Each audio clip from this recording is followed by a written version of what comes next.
ஒருத்தர் ஜெயிலில் அடைக்கப்பட்ட பிறகு அங்கிருந்து தப்பிக்கிறது குதிரைக்கு கொம்பு முளைச்ச கதை தான். ஏன்னா சிறைச்சாலைகள் அதிக கண்காணிப்புக்கு உட்பட்டது.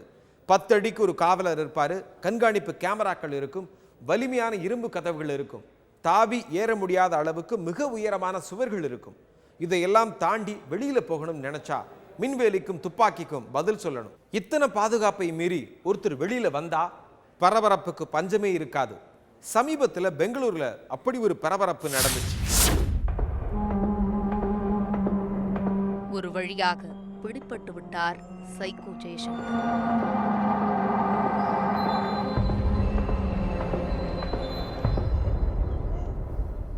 தமிழக கர்நாடக போலீசாரின் தேடல் தமிழ், கன்னடம், தெலுங்கு என 3 மொழிகளில் 10,000 போஸ்டர்கள், தொழில்நுட்ப உதவி, இப்படி பல்முனை தாக்குதலுக்கு பின்பு பிடிபட்டுள்ளார் ஜெயசங்கர். யார் இந்த ஜெயசங்கர்? சேலம் மாவட்டம் இடைப்பாடி அருகே உள்ளது பனங்காட்டூர் கிராமம். அங்கே வயல்வெளிக்கு நடுவே ஒத்தையாய் தனித்திருக்கிறது அந்த வீடு. இதுதான் ஜெயசங்கர் வாழ்ந்த வீடு. இவர் ஜெயசங்கரின் மனைவி. சில ஆண்டுகளுக்கு முன்பு மனைவி, குழந்தைகள் என தனது கணவர் தன்னோடுதான் இருப்பதாக தினமும் நம்பிக்கொண்டிருந்தார் ஜெயசங்கரின் மனைவி.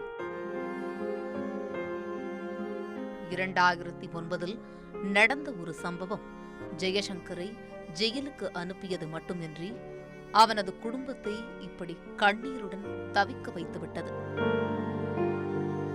2009 காங்கேயத்தைச் சேர்ந்த பெண் போலீஸ் ஜெயமணி என்பவர் கொடூரமாக பலாத்காரம் செய்து கொலை செய்யப்பட்டார். இந்த வழக்கில் முதல் முறையாக கைதானார் ஜெயசங்கர். கல்யாணத்துக்கு முன்னாடி நல்லா தான் இருந்தாப்படி, நல்லா வேலைக்கு போயிட்டு நல்ல முறையாக தான் இருந்தாப்படி, எல்லாம் பக்கத்து ஊரே தான். கல்யாணம் பண்ணி 5-6 வருஷம் நல்லா இருந்தா அப்படி, பிள்ளைங்க குட்டிங்க எல்லாமே நல்லா தான் இருந்தாங்க. யாரை பார்த்தாலும் வாடா போடாங்கிற சொல்ல எந்த ஒரு சொல்லும் மாற்றி பேச மாட்டாப்படி. அப்புறம் இந்த சண்முகா பஸ்ஸுக்கு போயிட்டு இருந்தாப்படி. சண்முகா பஸ்ஸுக்கு போயிட்டு இந்த போலீஸ்கார பொம்பளையோட ஃபோன் நம்பரு செல்லு 2-3 வச்சுக்கிட்டு இருப்பாப்படி. அப்புறம் மினி பஸ்ஸுக்கு போயிட்டு இருந்தாப்படி. அப்புறம் தங்காயூர் வெட்டுக்காடு தங்காயூர்கிட்ட போலீஸ்கார பொம்பளையை கொண்டு போட்டுக்கிறது. இவன் தான் வீட்டிலே வந்து பிடிச்சிட்டு போய் போட்டாங்க. அதன் பின்பு ஜெயசங்கர் வீட்டிற்கு வரவே இல்லை. மாறாக ஜெயசங்கர் அதுவரை என்ன செய்து கொண்டிருந்தார் என்பதை அவரது மனைவிக்கு வெளிச்சம் போட்டு காட்டியது காவல்துறை.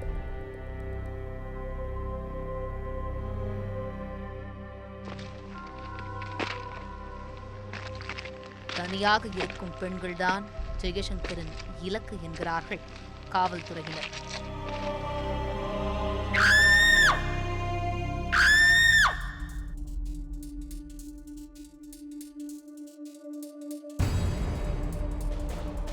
முதலில் பலாத்காரம், பின்பு கொலை செய்து விடுவது ஜெயசங்கருக்கு பிடித்தமான ஒன்று.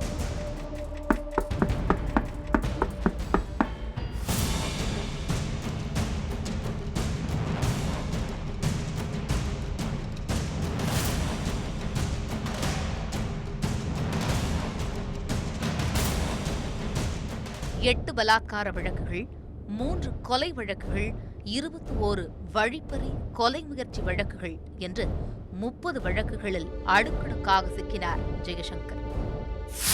கல்யாணத்துக்கு முன்னாடி நல்லா தான் இருந்தாங்க, கல்யாணம் பண்ணி நல்லா தான் இருந்தாங்க. கல்யாணம் பண்ணி இன்னைக்கு 10 வருஷம் ஆகுது. மினி பஸ்ஸில் ஓடிட்டு போது ஒரு போலீஸ்காரங்க ஒய்ஃபோட செல் நம்பர் வச்சு தான் எங்களை இந்த இப்படிலாம் மண்டிக்கிறாங்க. கன்ஃபார்மாக எங்கள் ஊரில் எந்த ஒரு தப்புமே செய்யலை, யாருமே எதுவும் தப்பாக நடக்கலை. அவங்க சொல்கிறாங்க இப்படி. அப்புறம் அதுக்கு மேலே நீங்கள் என்ன பண்ணிக்கணும்? எத்தனை கேஸ் இருக்குங்க அவர் மேலே? அது மேலே அது என்ன கற்பழிச்சான், கொலை செஞ்சான் அப்படின்னு 30 கேஸ் போட்டுக்கிறாங்க. கோவை சிறையில் அடைக்கப்பட்டிருந்த ஜெயசங்கர் 2011 மார்ச் 18ஆம் தேதி கோர்ட்டுக்கு அழைத்துச் செல்லும் வழியில் தப்பிச் சென்றார். ஜெயசங்கர் தப்பிச் சென்றதால் காவலுக்கு சென்ற காவலர் சின்னசாமி தற்கொலை செய்ய நேர்ந்தது. தப்பிச் செல்வதில் எப்போதுமே கில்லாடி என ஜெயசங்கரை வர்ணிக்கின்றனர் காவல்துறையினர். இதற்கிடையே 2011ஆம் ஆண்டு மே 4ஆம் தேதி கர்நாடகாவில் மடக்கியது காவல்துறை. அப்போதிலிருந்து ஜெயசங்கரின் வாழிடமாக மாறியது பெங்களூர் பரப்பன அக்ரஹார மத்திய சிறை. சிறையில் மிக கடுமையான பாதுகாப்பு வளையத்தில் வைக்கப்பட்டிருந்தார் ஜெயசங்கர். இந்த நிலையில் கடந்த 1ஆம் தேதி அதிகாலை ஜெயசங்கர் சிறையில் இருந்து தப்பினார். ஜெயசங்கர் தப்பிய தகவல் வெளியான உடனே அதிர்ந்து போய் நின்றது கர்நாடக காவல்துறை. அதிலும் பாதுகாப்பு மிக அதிகம் உள்ள மத்திய சிறையில் இருந்து அவர் தப்பியதுதான் அனைவரையும் அதிர்ச்சியடைய வைத்தது. காவல்துறை ஜெயசங்கர் தப்பியதாக சொன்னாலும் பாதுகாப்பு மிக்க சிறையில் இருந்து ஒருவரால் தப்ப முடியுமா? சிறை கதவை கள்ளச்சாவி மூலம் திறந்து ஜெயசங்கர் தப்பியதாக சொல்லப்பட்டது. அதோடு கம்பி மூலம் சுவர்களில் ஏறி அடுத்த கட்டிடங்களை கடந்து வெளியே சென்றதாக காவல்துறையினர் அறிவித்தனர். He was in the cellar of the hospital. He got to have a duplicate key. From there he came outside. There are 4 guards which be there on the first ground floor. 2 guards, they go every alternate half an hour to check the cellar. That half an hour he had used the duplicate key and had come outside. ஆனால் ஜெயசங்கர் தப்பியதாக சொல்லப்பட்ட விதம் பலத்த சந்தேக பொருளானது. காரணம், jail அறையின் கதவை அவனாக திறக்க வேண்டுமெனில் 4 நீள கை வேண்டும் என்றனர் சிலர். கம்பியை சாய்த்து 20-30 அடி உயர சுவர்களில் ஏறுவது எப்படி சாத்தியம் என்ற கேள்விகளும் முன்வைக்கப்பட்டன.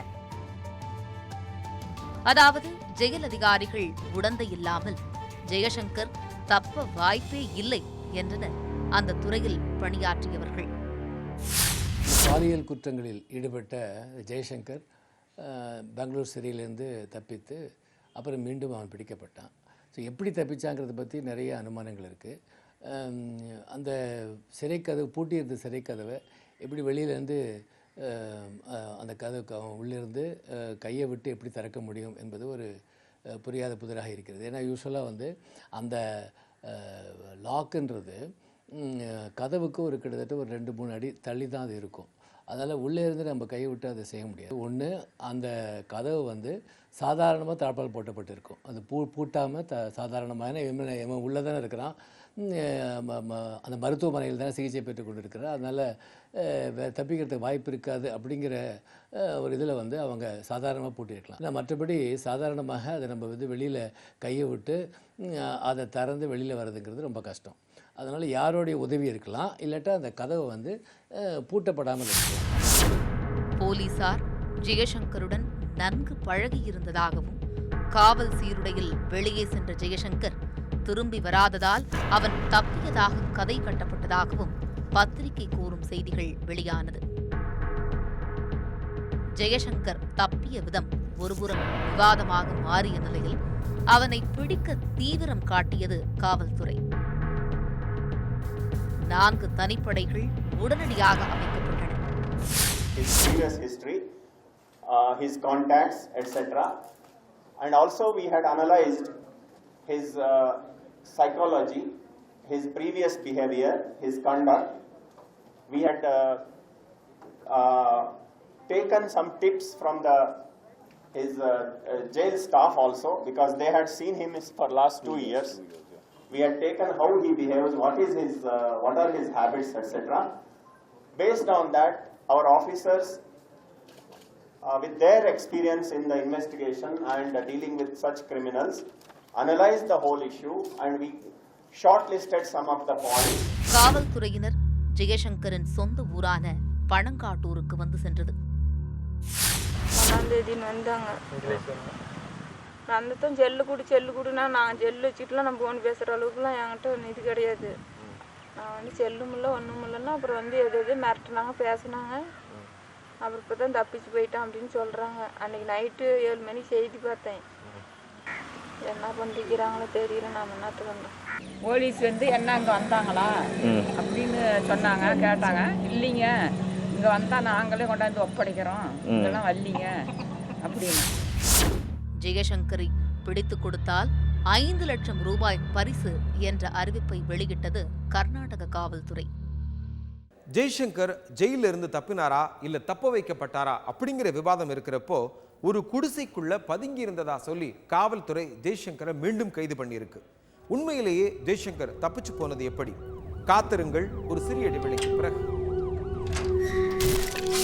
ஜெய்சங்கர் மேல கொலை, கொள்ளை, பலாத்காரம், வழிப்பறின்னு ஏகப்பட்ட வழக்குகள் இருப்பதா காவல்துறை சொல்லுது. இப்படிப்பட்ட மனிதர்கள் தப்பி போகும்போது அது மாநில அரசுக்கு மிகப்பெரிய தலைவலியான விஷயம். ஜெய்சங்கர் இப்போ மறுபடியும் பிடிபட்டதால நிம்மதி அடைஞ்சிருக்கு கர்நாடக அரசு. உண்மையிலேயே ஜெய்சங்கர் தப்பிச்சது எப்படி? செப்டம்பர் 6ஆம் தேதி கர்நாடக போலீசாருக்கு அன்றைய நாள் நல்லபடியாக விடிந்தது. காலை 9 மணியளவில் பரபரப்பான ஹோசூர் நெடுஞ்சாலையில் கட்லுகேட் பகுதியில் ஜெயசங்கர் பதுங்கி இருப்பதை கண்டுபிடித்தனர் காவல்துறையினர். அங்கே என்ன நடந்தது என்பதை விவரிக்கிறார் ವಿಜಯಕುಮಾರ್ ಎಂಬವರು. ಮಾಡಿ ಬೆಳಿಗ್ಗೆ ಅವನ್ನ 9 ಗಂಟೆ 9:30 ಅವ್ನು ನೋಡಿದ್ನ. ಅವನ್ನ ಬಂದು ಇಲ್ಲೇ ಕುಂತಿದ್ದವನು, ನಮ್ಮ ಕರೆಂಟ್ ಮಂತಲ್ಲ ಕುಂತಿದ್ದವನು. ಇವತ್ತು ಬೆಳಿಗ್ಗೆ ಕರೆಂಟ್ ಮಂತಲ್ಲ ಕುಂತಿದ್ದ. ಸುಮಾರು 2 ಅವರ್ಸ್ ಇಲ್ಲಿ ಕೂತ್ಕೊಂಡು ವೆಯ್ಟ್ ಮಾಡ್ತಿದ್ದ ಅವನಿಲ್ಲಿ. ಕಾಲಲ್ಲಿ ಕಾಲು ತೋರಿಸ್ತಾ ಆಕ್ಸಿಡೆಂಟ್ ಆಗಿದೆ, ಕಾಲೆಲ್ಲ ಊದಿದೆ, ನಂದು ಪ್ರಾಬ್ಲಮ್ ಆಗಿದೆ ಸರ್, ನನಗೆ ಓಡಾಡಕ್ಕಾಗಲ್ಲ, ಊಟ ತಂದು ಕೊಡ್ರಿ ಅಂತ ಕೇಳಿದ. 100 ರೂಪಾಯಿ ದುಡ್ಡು ಸಹ ಕೊಟ್ಟ, ಊಟ ತಂದು ಕೊಡ್ರಿ ಅಂತ ಅವನು. ಫ್ರೆಂಡ್ ಮೊಬೈಲ್ ಇಸ್ಕೊಂಡು ಫೋನ್ ಮಾಡಿದ, ಅವ್ರ ರಿಲೇಷನ್ಗೆ ಫೋನ್ ಮಾಡಿದ ಅವನು. ಫೋನ್ ಮಾಡಿದಾಗ ಅವ್ರ ರಿಲೇಷನರು ಆಯ್ತು ಅಂತ ಹೇಳಿರು. ಮತ್ತೆ ಅರ್ಧ ಗಂಟೆ ಪೊಲೀಸ್ನವ್ರು ಫೋನ್ ಮಾಡು ಆ ನಂಬರ್ಗೆ. ಊಟ ತರೋಳಗೆ ಪೊಲೀಸ್ನರು ಟವರನ್ನು ಕ್ಯಾಚ್ ಮಾಡ್ಕೊಂಡ್ಬಂದು ಅವನ್ನ ஆயிட்டாங்க. அன்று மாலையே விரிவான பிரஸ் மீட் ஒன்றை காவல்துறை ஏற்பாடு செய்தது. அப்போது ஜெயசங்கரின் புதிய படத்தை வெளியிட்ட போலீசார் அவர் பிடிப்பட்ட விதத்தையும் விளக்கியது. And based on that, we set up an informant who contacted him, and based on that information, he was made to come to a particular place and trapped. Our officers went there before this fellow could run away to any other place, and he was made to come to certain spot, and our officers went there and nabbed him. This is how he was arrested. Jaishankar பிடிபட்டு விட்டாலும் அவரது பெரிய மீசை அவர் காவலர் போல வலம் வந்திருப்பாரோ என்ற சந்தேகத்தை எழுப்பியபடி உள்ளது.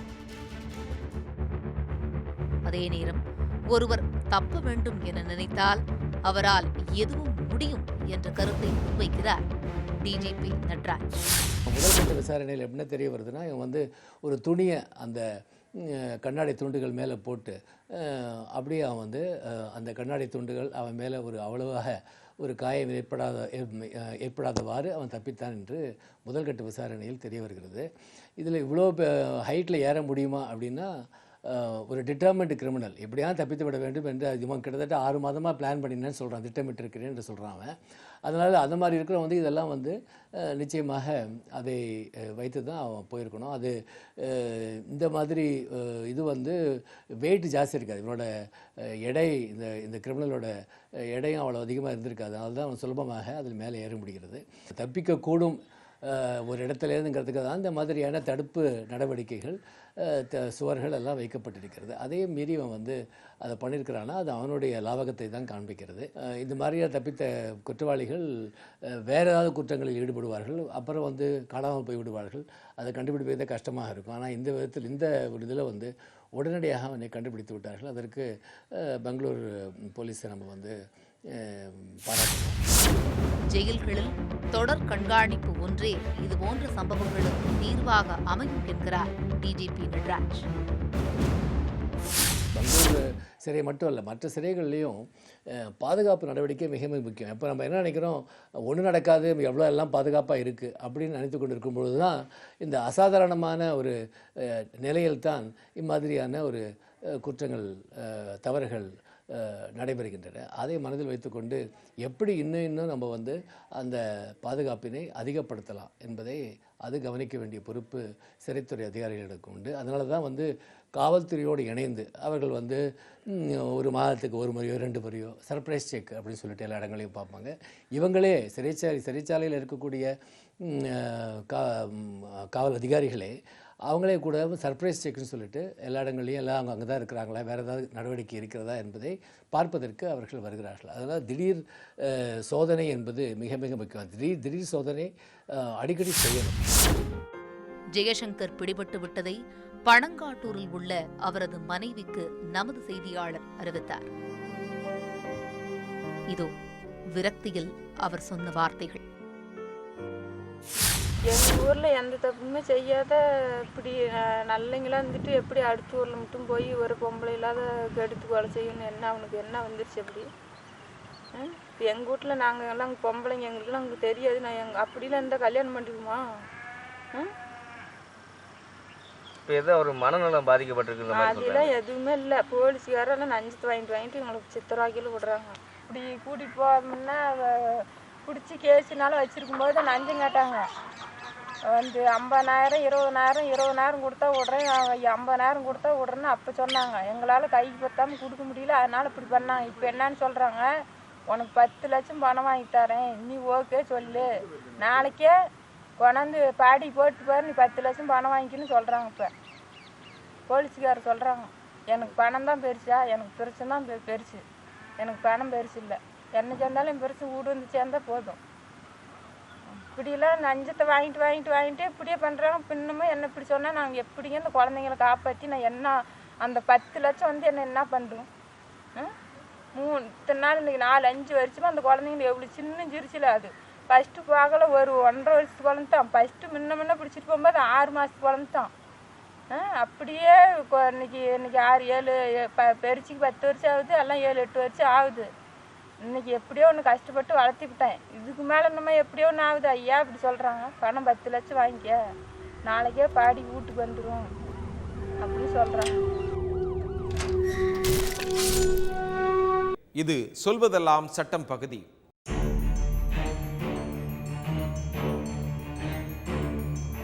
நீதிமன்றத்தில் சிவில் வழக்காக இருக்கட்டும் அல்லது கிரிமினல் வழக்காக இருக்கட்டும், அதில் அடிப்படை விஷயம் என்னவென்றால் அதில் சம்பந்தப்பட்ட நபர்களுக்கு ப்ராப்பராக அவர்களுக்கு வந்து சந்தர்ப்பங்கள் கொடுக்க வேண்டும். அதாவது சிவில் வழக்காக இருந்தால் 2 தரப்பினர் இருப்பார்கள். வழக்கை தாக்கல் செய்யும் ஒரு நபர், அதற்கு ஆப்போசிட் பார்ட்டி, ஒவ்வொரு தரப்புலையும் வந்து 2 பேர் 3 பேர் கூட இருப்பாங்க. ஸோ இது 2 பேரும் என்ன பண்ணுவாங்க, 2 தரப்பினரும் என்ன செய்வாங்க, தங்களுடைய வழக்கு வந்து நீதிமன்றத்தில் எடுத்து வைப்பார்கள். கிரிமினல் வழக்காக இருந்தால் ஒரு பக்கம் வந்து நார்மலாக காவல்துறையினர், அதாவது அரசாங்கம், இன்னொரு பக்கம் குற்றம் சாட்டப்பட்ட நபர்கள். சில இதில் வந்து என்ன பண்ணுவாங்க, இந்த செக் டிசானர்லாம் இருக்குது, அந்த மாதிரி விஷயங்களில் 2 தனிப்பட்ட நபர்கள், டெஃபமேஷன் கேஸ் இருக்குது, 2 தனிப்பட்ட நபர்கள். இந்த மாதிரி நார்மலாக எந்த ஒரு வழக்காக இருந்தாலும் அந்த வழக்கில் 2 தரப்பார் இருப்பார்கள். ஒரு தரப்பார் என்ன செய்வார், அவர் வந்து இதுதான் வந்து அவர் தான் கோர்ட்டுக்கு ஃபஸ்ட்டு போகிறது.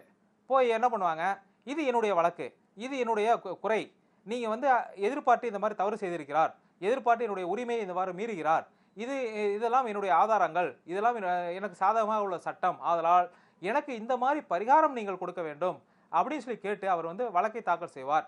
அப்போ வழக்கை தாக்கல் செய்யும் பொழுது அவர் தாக்கல் செய்யக்கூடிய அந்த வழக்கில் அந்த நபர் சொல்லக்கூடிய விவரங்கள் முழுமையாக இருக்கும் என்ற கேரண்டி கிடையாது. ஏன்னா நம்ம நாட்டில் வந்து நிறைய பேர் எவ்வளோ பொய் சொல்கிறாங்கன்னு நமக்கே தெரியும். நம்மளே சின்ன சின்ன விஷயங்களை வந்து சில சமயங்களை மறைக்கக்கூடிய சந்தர்ப்பங்கள்லாம் நிறைய இருக்குது.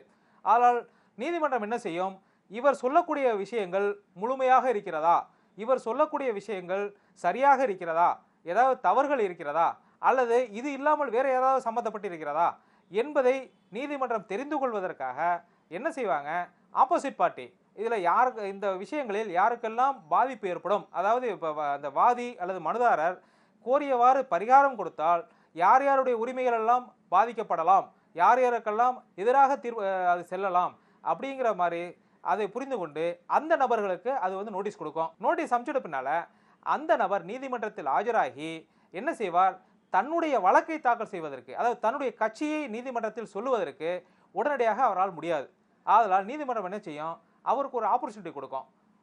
வாய்தா கொடுக்கும். அதை தான் வாய்தான்னு சொல்லி சொல்றது, ஹியரிங் அப்படின்னு சொல்லி சொல்லுவோம். எந்த ஒரு வழக்காக இருந்தாலும் அது சிவிலாக இருக்கட்டும் கிரிமினலாக இருக்கட்டும், இந்த வழக்கில் முழுமையாக அனைத்து உண்மைகளையும் நீதிமன்றத்தில் எடுத்து வைக்க வேண்டும் என்ற நோக்கத்தில், அந்த வழக்கை முழுமையாக அவர்கள் ஒரு நியாயமான தீர்ப்பை கொடுக்க வேண்டும் என்ற நோக்கத்தில் நீதிமன்றங்கள் அதில் சம்பந்தப்பட்ட நபர்களுக்கு பலவிதமான சந்தர்ப்பங்களை அளிக்கும்.